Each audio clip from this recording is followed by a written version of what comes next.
Yo, yo, yo, yo, yo. Welcome to Grady.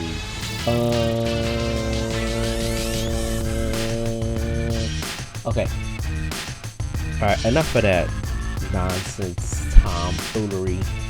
Today I want to hit you with some reusability of assets.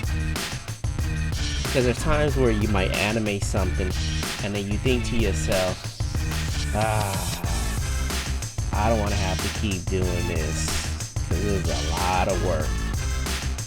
So what I'm doing is I've got this moment where the steam is going to come out of these characters' ears, and I'm sure that I could do this a much faster way because I'm super cheating this. And I hate to say cheating because cheating sounds so bad, right? Like your whole life people have been telling you that cheating is bad.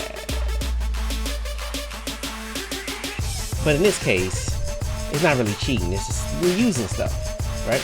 So the smarter way to do this, and when I clean this up, there's a 99.99% chance that I'm only gonna clean up one half and then flip it again. So be on the lookout for another video that's gonna detail that process.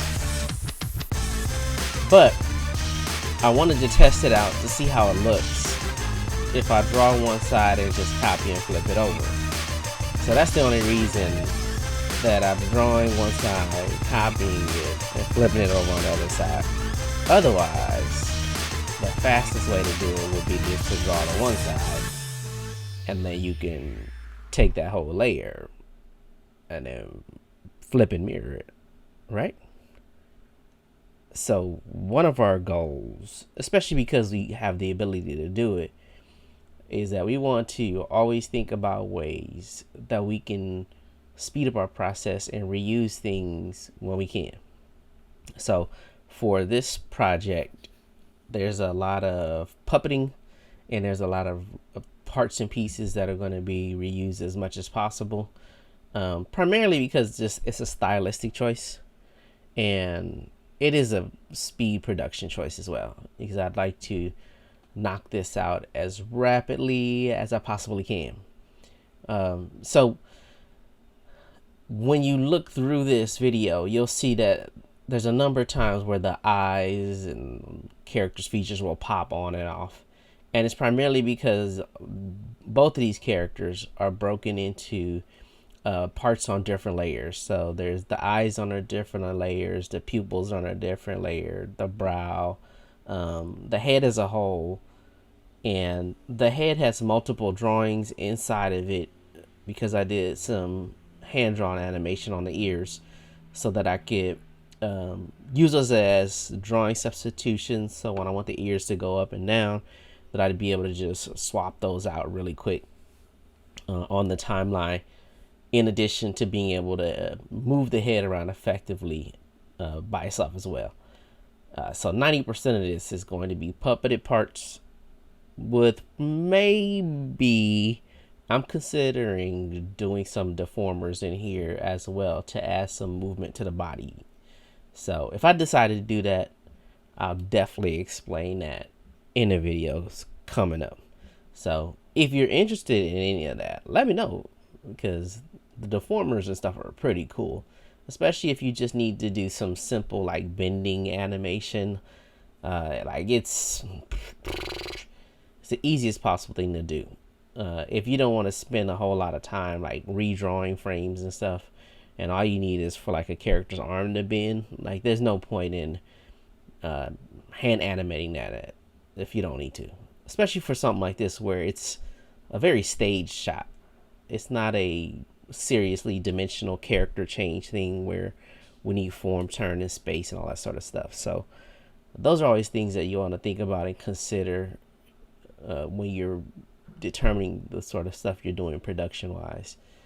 So if you can figure out ways of making your shots go a little bit faster, that you can make them faster and get to the more challenging, difficult stuff that does require that extra bit of effort. So all this stuff is real easy, simple stuff. Really, this is drawing one side, copying, pasting it, flipping it onto the side.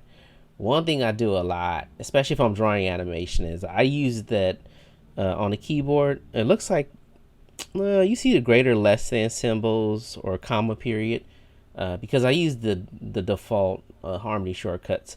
I use those two keys a lot to go back and forth between the animation. You see that there is not, in the beginning at least, there wasn't a lot of onion skinning. There's a lot of just back and forth looking at the frames and the guesstimating, especially for this because it's sort of an effects type thing.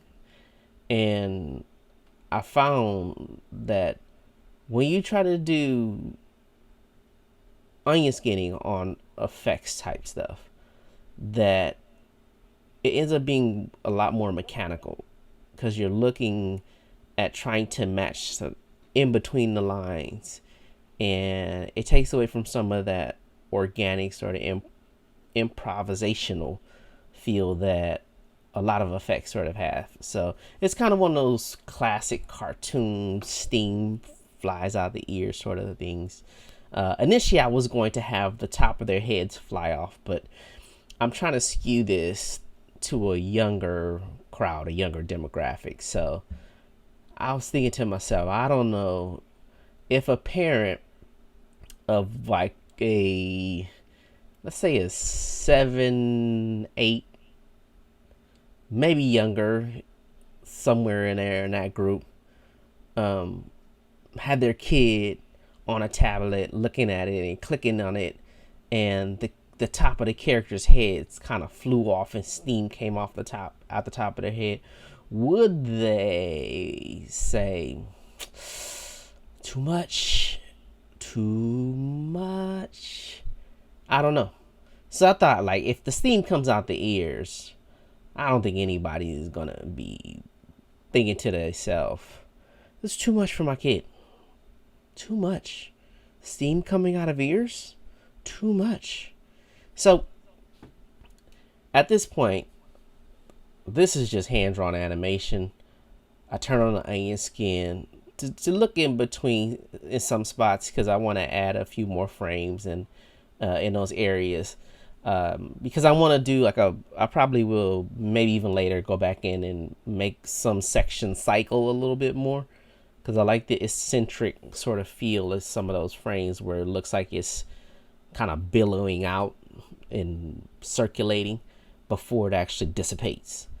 And keep in mind, it says all kind of stylized things. There's no, I mean, I looked at a few reference videos of some Steam and then some cartoon versions as well, to see both the reality of it as well as cartooning wise, what it looks like, and to kind of create my own sort of happy medium between the two things so that it's not too meticulously real, but it's not a copy exactly of cartoon source as well. So that's something that over time, as you do more animation, it's up to you how you decide to approach it, how much research, how much reference that you want to go into and look into, and to develop your sort of look and style. However, there's instances where I go back in here and I have to turn on the heads. And at this period, what I'm doing here is I'm just copying and pasting that section that I want to look cycle, so that you can kind of see it go back and forth, so it does like a little bit of a repetitious sort of steaming moment. So you can kind of see it here, and I'm kind of stepping through the frames. Every once in a while I'll play it to look at it to get an idea of what it looks like, if it feels right. Yeah, a lot of times when I animate stuff, I just animate it based off of, does it feel right? There's not an exacting science to it for me. It's a lot of playing it and looking at it, and it says, do I like the way that looks? Does it feel like the way I expect it to feel? And trying to get into the mind of whoever was viewing it. Will they have the reaction that I expect? And if I look at it and I think to myself like, man, not so good, I usually will try to go back and modify it. And sometimes I'll ask my kids too, because my kids will be pretty honest, like, nah, I don't like that. Nah, I don't like that. What is that? I don't like that. That's no good. So make sure you save, because there's been times where I didn't save and I start playing stuff back, especially if you hit loop and you let it play, because there's not that many layers and this is not a particularly complicated file. There's not much likelihood that there'll be a crash here. But there's been times where I've had like a whole bunch of layers, a whole bunch of effects, and a whole bunch of stuff going on, and started playing it and looped it and just was like looking at it like, oh man, that's cool, and then boom, explosion. So save often, and that's any program that you ever use in the history of everdom, because computers, you know, they do what they do. So what I decided here was that I want to test this and see if I could just use the exact same thing on the dead. So what I did was I put the animation that I did for the mom on a peg.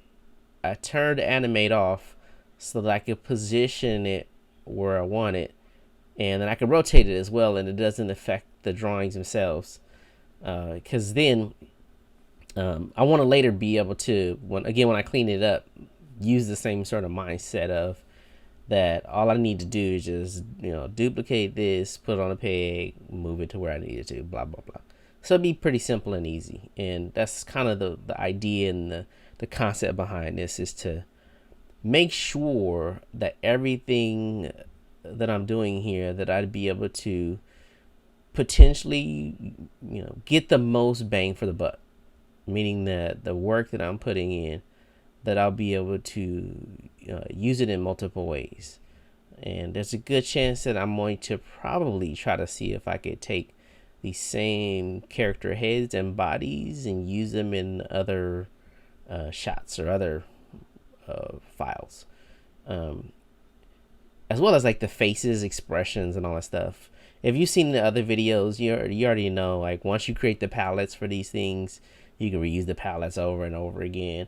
And you can do the same stuff for a lot of your drawings as well.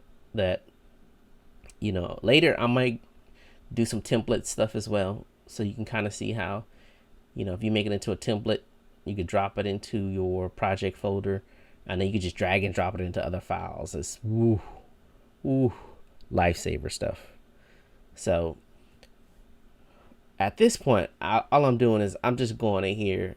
And I wanted to change the faces because I don't want them to start with a sort of angry face. So I'm probably going to have them start out with a simple face, and then once they steam out, then they'll go into their angry mouths. And more than likely, I'm probably going to do that for the eyelids as well. I'll probably make them softer to start, and then have a drawing substitution where they go a bit angry. That's more than likely what I'll probably do. So again, keep in mind that whatever you're doing, because you're working digital, you know, try to get into the mindset of, you know, how can I create like a lot of assets that I can reuse over and over again and speed up my process. Because if you're not speeding up your process and you're working digital, man, it's like you're working double hard for no reason. You know, that's like if you had a car and instead of driving it, that you were pushing it. That doesn't make any sense. You know what I'm saying? So, thank you for watching this video. Stay tuned for other videos coming up where I go through cleaning up and putting all that stuff on pegs, and then adding in some additional animation that's gonna be coming up soon. So subscribe to the YouTube channel, subscribe to the Patreon, subscribe to everything. It's Grade A fun. If you ain't having fun, I mean, I don't even know why you doing it.